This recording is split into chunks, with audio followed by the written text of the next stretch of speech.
துலாம் ராசி அன்பர்களுக்கான மார்கழி மாத பலன். துலாம் ராசியின் அதிபதி சரிங்களா, 1க்கும் 2க்கும் அதிபதி 2ல் இருக்கிறார். அப்போ மறைமுக வருமானம், மறைமுக குடும்பம் அமைவதற்கான வாய்ப்புகள் துலாம் ராசி அன்பர்களுக்கு இந்த காலகட்டத்தில் இருக்க போகுதுன்னு சொல்லலாம். தங்களின் 11ஆம் அதிபதியான சூரிய பகவான் உங்களுக்கு 3ல் இருக்கிறார். அப்போ பார்த்தீங்கன்னா புதிய முயற்சிகள் மூலமாக இல்லை சகோதரர்கள், மூத்த சகோதரிகள் மூலமாக புதிய வரவுகள், வருமானங்கள் வருவதற்கான வாய்ப்புகள் உண்டு அப்படின்னு சொல்லலாம். உங்களுக்கு 5ல் ராகு பகவான் இருக்கிறதுனால யாரெல்லாம் குழந்தை பாக்கியத்துக்காக கவலைப்பட்டிருந்தீங்க, உங்களுக்கு எல்லாம் ஒரு பெண் குழந்தை வருவதற்கான வாய்ப்புகள் இந்த காலகட்டத்தில் இருக்கு.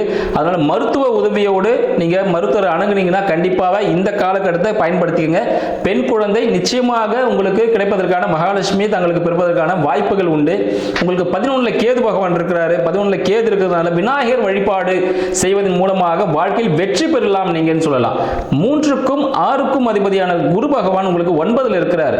ஸோ 9ல் இருக்கிறதுனால புதிய முயற்சிகள் மூலமாக சிறிய பிரச்சனைகள், பண விரயங்கள் ஏற்படும். இது யாருன்னு பார்த்தீங்கன்னா துலாம் ராசியோட அப்பா ஸ்தானத்தில் இருக்கிறவங்க புதிய முயற்சிகள் செஞ்சாங்கன்னா துலாம் ராசிக்காரர்களுக்கு அது ஒரு சிறிய உபாதைகளை ஏற்படுத்தும், பண விரயங்களை ஏற்படுத்தும் சொல்லலாம். துலாம் ராசி அன்பர்களின் தந்தைக்கு இஎன்டி ரிலேட்டடான பிரச்சனைகள் என்ன வந்துச்சுன்னா உடனே மருத்துவரை அணுகி அதற்கான விஷயங்களை சரி செய்து கொள்ளுமாறு கேட்டுக்கொள்கிறேன்.